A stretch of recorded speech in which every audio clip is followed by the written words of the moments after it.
Hello नमस्कार। Common success point में आपका स्वागत है। मैं सुदेश कुमार। आज इफ़ेक्टिव टीचर के पार्ट 3 की बात हो रही है। इफ़ेक्टिव टीचर हम कैसे बन सकते हैं, इस पे 2 मैंने पार्ट बनाए हैं।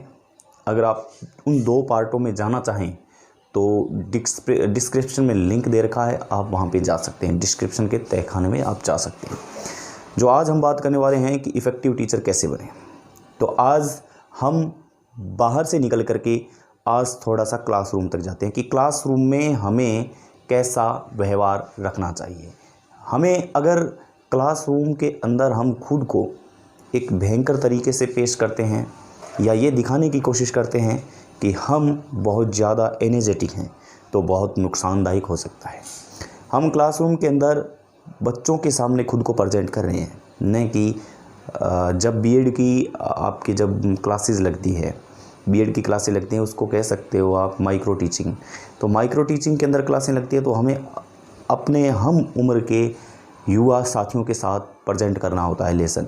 वहाँ पे अग्रेसिव होना बहुत अच्छी बात है, उत्साही होना बहुत अच्छी बात है, जो ज़बरदस्त एनर्जेटिक होना बहुत ज़बरदस्त बात है। लेकिन यहाँ जहाँ हम क्लास में हैं, जहाँ पे बच्चे हैं वहाँ पे हमें नॉर्मल बिहेवियर के साथ खुद को प्रेजेंट करना चाहिए।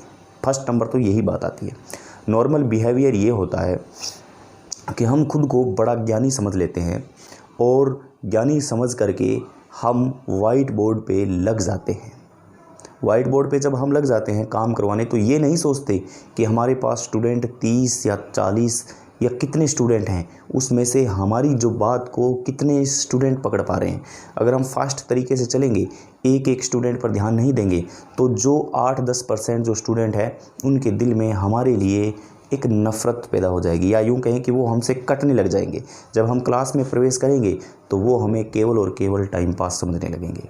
सीधी सी बात है।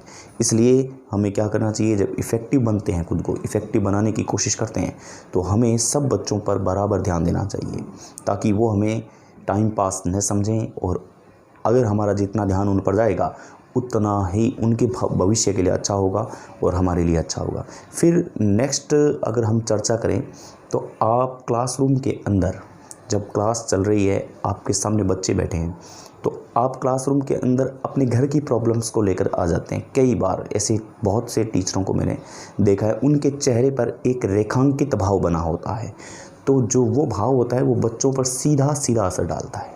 इसलिए जो घर की प्रॉब्लम्स होती है, तब आप क्लासरूम में वो प्रॉब्लम्स, वो समस्याएं न लेके आएँ। उनको हो सके तो आप स्कूल के ग्राउंड के बाहर छोड़ के आएँ। जाते हुए वो प्रॉब्लम्स अपने साथ ले जा सकते हैं, ऐसी कोई बात नहीं है।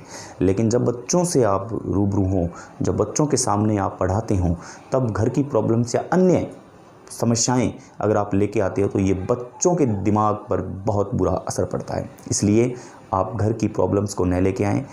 और अगर ऐसा है आपके जीवन में लगातार अगर ऐसी प्रॉब्लम्स आ रही है, तो आप 8-10 दिन की छुट्टी ले सकते हैं उस डिप्रेशन से निकलने के लिए, और फिर आप बच्चों को पढ़ाने आ सकते हैं। तो एक ये इफ़ेक्ट होता है अपने आप का। तो अगर हम ऐसा करेंगे तो इफ़ेक्टिव बन सकते हैं। अगर हम में ऐसी कमियां हैं तो हम बिल्कुल जाहिर सी बात है इफ़ेक्टिव नहीं बन सकते हैं। यानी कि हम ना तो अपना काम ढंग से कर सकते हैं, ना हम उस कार्य को सही ढंग से अंजाम दे सकते हैं, और ना ही हम किसी के फेवरेट बन सकते हैं। हम मिलते रहेंगे। एक अध्यापक शैली के बारे में मैं लंबा चौड़ा विस्तारित रूप से एक पूरा का पूरा एक सीरीज़ लाने की सोच रहा हूँ। तो आप हर सीरीज़ को देखते रहिए। डिस्क्रिप्शन में हर लिंक मिल जाएगा, हर एक पार्ट का आपको लिंक मिल जाएगा। नमस्कार, मैं सुदेश कुमार। जय हिंद, जय भारत। नमस्कार।